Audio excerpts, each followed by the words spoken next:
안녕하세요, 몽키맘입니다. 제가 인스타에 저희 아이 교구장 사진을 몇 개 올렸어요. 그러면서 교구장을 세팅할 때는 최소한의 교구들을 꺼내놓고 수시로 세팅을 바꿔준다 라고 했더니, 그러면 다른 교구들은 어떻게 보관하나요? 하는 질문들을 몇 개 받았어요. 그래서 오늘은 교구 보관하는 팁, 사실 거창하게 팁이라고 할 건 없지만 그냥 제가 하고 있는 모습을 날 것 그대로 보여드릴 거예요. 그러는 김에 집에서 몬테소리 육아하는 방법에 대해서도 간단히 소개해 드리면서 저만의 교구 보관하는 방법까지 연결해서 보여드릴게요. 스스로 하는 힘을 키워주는 몬테소리 육아, 그거 좋아 보이는데 나도 하고 싶은데 어떻게 하는 거지? 교구는 왜 이렇게 비싼 거야? 교구는 꼭 사야 하는 거야? 몬테소리 교육은 단순히 똑똑해지기 위해서 비싼 교구를 어떻게 다루는지 배우는 교육이 아니라 사실 굉장히 깊은 교육이에요. 그래서 아무것도 모르는 상태에서 철학이라든지 교구 사용 방법을 모두 다 알고 하기에는 어려운 부분들이 있어서 선뜻 엄마표로 하기에는 쉽지 않죠. 그렇다고 해서 우리 아이 뇌발달의 골든타임, 금방 지나가 버리는 이 황금 같은 유아기 시기를 그냥 지나가 버릴 순 없잖아요.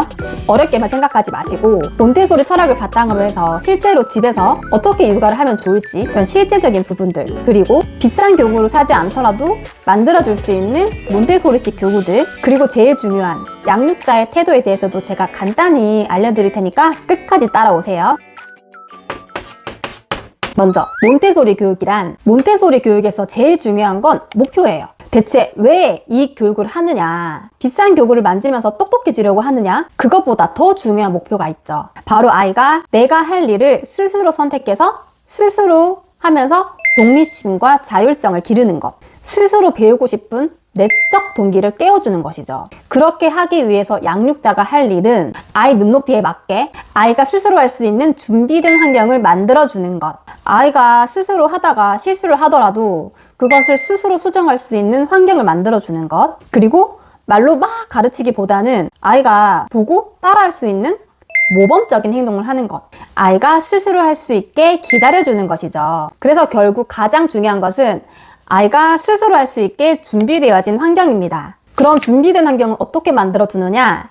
첫 번째, 아이 눈높이에서 시작해주세요. 아이 손이 닿는 곳에 아이가 스스로 할 수 있는 도구를 놓아주세요. 낮은 거울 앞에서 아이가 스스로 머리를 빗고, 작은 옷걸이에서 아이가 옷을 스스로 골라 입으면서 아이들의 자립심이 자라납니다. 두 번째, 교구장을 준비해주세요. 이런 식으로 신발장 같은 교구장을 준비해주세요. 그리고 여기에 아이의 흥미와 발달에 맞는 교구들을 세팅해주시는 거예요. 이때 버튼을 누르면 불빛이 난다거나 소리가 난다거나 너무 요란하거나 화려한 장난감들, 캐릭터가 그려져 있다든지 이런 화려한 장난감들은 피해주세요. 이건 유치원 같은 기관의 사진인데 참고만 해주세요. 저희 집은 좁기도 하고 둘째는 4살이지만 첫째는 9살이라서 둘째에게 모든 걸 맞출 수 없는 환경이라서 교구장은 2개 정도만 놓고 로테이션 나가면서 세팅해주고 있어요.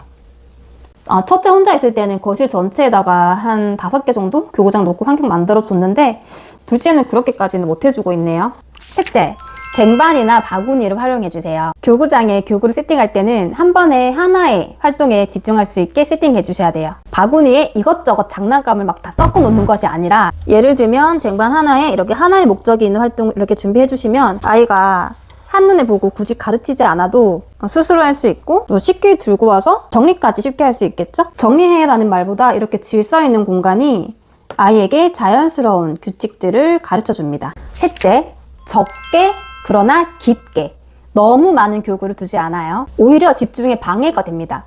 한 칸에 2개에서 3개 정도? 그래야 아이들도 정리하기도 쉬워요. 따로 안 쓰는 교구를 보관하는 장소를 만들어 놓고 교구장 환경을 로테이션 하면서 수시로 조금씩 바꿔주시는 게 좋아요. 아니면 이렇게 교구 위치라도 한 번씩 바꿔주세요. 그래야 아이들이 더 집중할 수 있고 흥미도 많이 보일 거예요. 관심 없어서 치웠다가 잊을만 할 때쯤 다시 꺼내 놓으면 아이들은 마치 새로운 장난감처럼 신선하게 다가옵니다.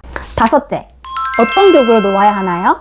몬테소리 교구가 가격이 비싼 건 사실이에요. 몬테소리 여사가 만드신 이 과학적이고 훌륭한 교구 있으면 정말 좋지만 당장 사기엔 부담스럽다면 일단 일상생활용품들 활용해서 준비해 주셔도 돼요. 일부러 돈 써가면서 사는 것보단 되도록이면 집에 있는 것들을 활용해서 하는 게 제일 좋아요. 왜냐면 여기는 전문 기관이 아니라 집이잖아요. 근데 꼭 필요한 게 있어서 사야 된다 라고 한다면 다이소 가시면 교구로 쓸만한 것들이 정말 많아요. 다이소 제품과 집에 있는 생활용품들로 제가 직접 세팅한 교구들입니다. 사진 참고해 주세요.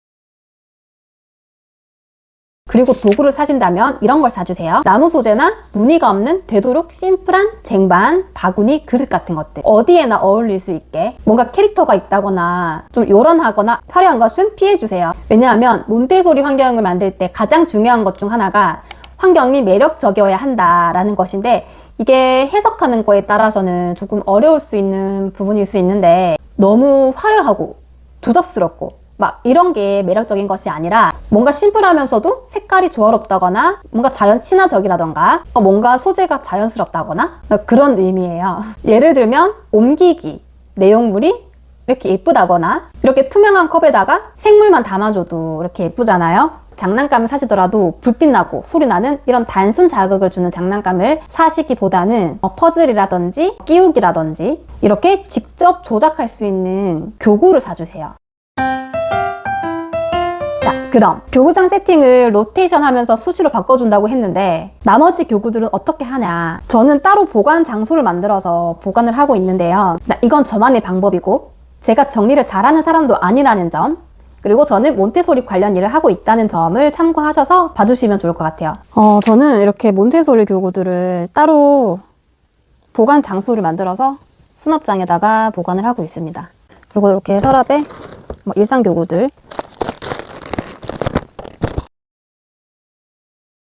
제가 만든 교구랑 기타 교구들, 일상 교구, 내용물들, 도구들, 이렇게 수학 영역, 문화 영역, 자료들, 언어 영역, 자료들, 이런 것들 따로 모아서 이렇게 보관을 하고 있습니다. 그리고 쟁반이나 바구니 같은 것들은 따로 리빙 박스에다가 이렇게 보관하고 있습니다. 자, 그리고 이렇게 파일에다가 영역별로 자료들을 모아놓고 있는데요. 여기는 레슨 플랜 있는 파일이고, 여기는 몬테소리 부교재들 모아놓은 파일인데요. 예를 들면 이거는 수학 영역인데 이런 식으로 부교재들, 활동지나 부교재 같은 것들, 자료들 이런 식으로, 이건 감각 영역이에요.